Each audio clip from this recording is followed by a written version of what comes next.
So what's your name? My name is Ben. Ben, all right, pleased to meet you, Ben. The history of the line, I guess it starts in about 1840. Right. Wellington is growing quite a lot as a population base. There's new houses springing up. Yep. They're taking all the available farmland because Right. obviously Wellington is surrounded by hills, so you can't just expand outwards very easily. Yep. So the government sends surveyors out to find some new farmland. The west side of the line is very marshy, so the Paurumu, Paikapuiki area. Right, it's all seaside and all that sort of stuff, yeah. Yep. So the Wairarapa is the actual place that they find good farmland. Right. And this develops as a farming community. And then the issue becomes how do you get the produce out of the Wairarapa back into Wellington? Right. At the time, most of the produce arrives in Wellington by ship because of the beautiful natural harbour. But the east side of North Island got no natural harbours until you get to Tauranga. Right. Gisborne and Napier were artificially created later on. So you can't move stuff by boat very easily. They do experiment with loading stuff down at Lake Ferry, but it's pretty dangerous without a harbour. The road across the Rimatakas at the time was a horse and cart track. So this is Featherston here, this is Upper Hutt. This is the road, which was the horse and cart track, single file. It's now the main road. It's been straightened in a few places. But it's still essentially the same route, eh? Yeah, essentially it's the same route. This is the railway line they put in, because obviously, let's say, moving stuff by horse and cart is, slow, laborious, doesn't take a lot of produce. This is the railway line that's built. So it follows the river valleys as best it can. It picks up this river valley here, and it picks up this river valley here. The major issue they have with the railway is this section in green. It's 3 miles between Cross Creek and Summit, which is about 5 kilometres. And it's a 1 in 15 gradient. And that's the problem, because for a train, 1 in 15 is very, very steep. It's about the gradient that's laid out like here. And this is the actual centre line, centre rail that they had? I don't know if this is the actual original one. Right, but it's very close. It's a replica of one. Some of these are original, some of the fish plates. Okay. So how did the centre thing click onto that? So this is what it looks like in situ first. I guess I'll just show you between the two rails. How it works is, you see these cogs in between the locomotive? You've got a cog there. Right.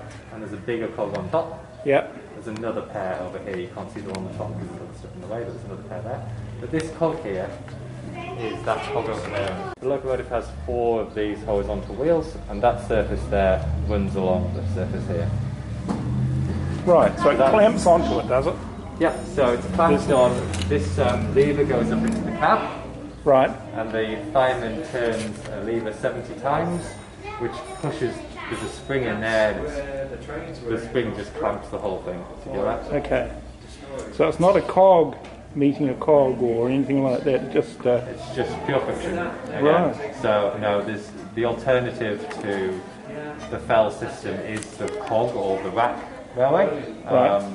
But that's still experimental at the time that the New Zealand system's put in, so this is proven technology. This has been tested between France and Italy in the Alps. Right.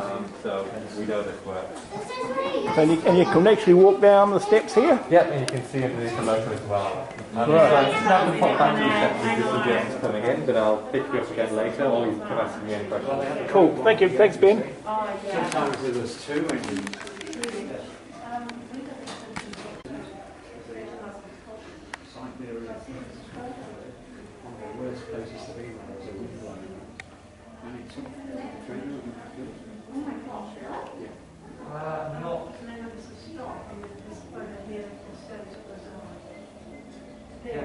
No, not a lot.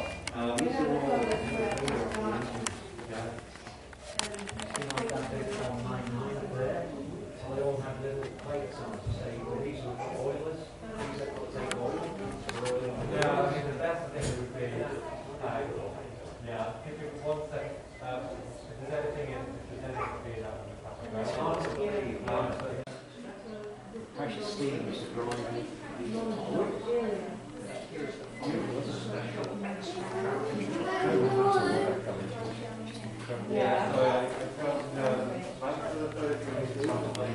Can you turn this train on? the man to do that. He's got the boat now. I'm just going to have a look at here.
There. I was trying to work out in terms of the worky bits versus the rusty bits that I was seeing over there.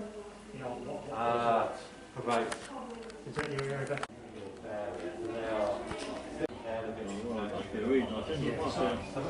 the large hollow one that has the enormous heavy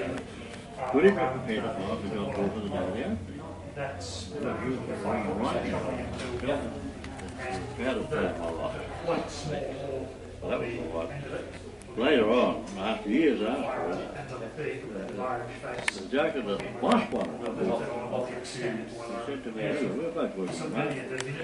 He said, "No, that's that." He had the shed there all the time.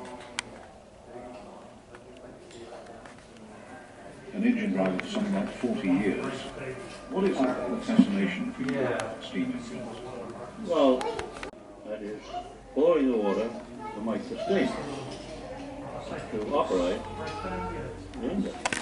And you had a mate to do that, of course, but he couldn't do it. You had to show him how. You were possibly the other motor to get Some people have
Oh no, that's on its way. That's still up that area when you walk in, see? And it goes up to the left. The pigeon bush was the also a loading area for cattle and all that. Beautifully done. Oh, that's lovely. That'll be nice to have it.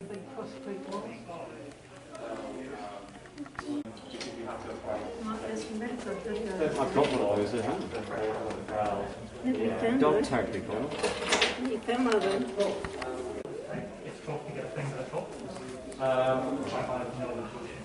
I don't, on the video, let's not see that. I don't know, I don't think it will be. But essentially, it was, whatever you can carry on the sound, because the video is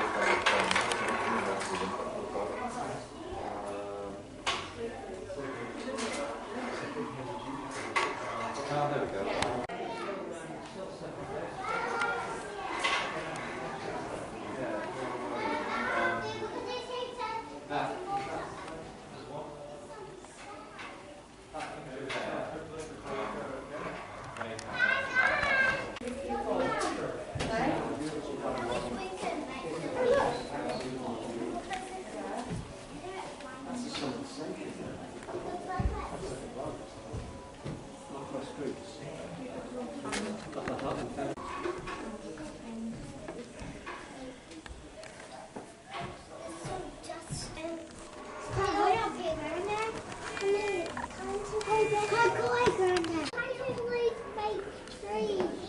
Yeah, beautiful, aren't they? How do people even make it? They didn't make it like the road. Sorry? They didn't make it. No. Oh, that was separate, that. The road. Shame they didn't. Because Oh, I see. Sorry, They yes, tried yeah. to go back. Well, You know those steps? it's the Guys, you know only those steps there?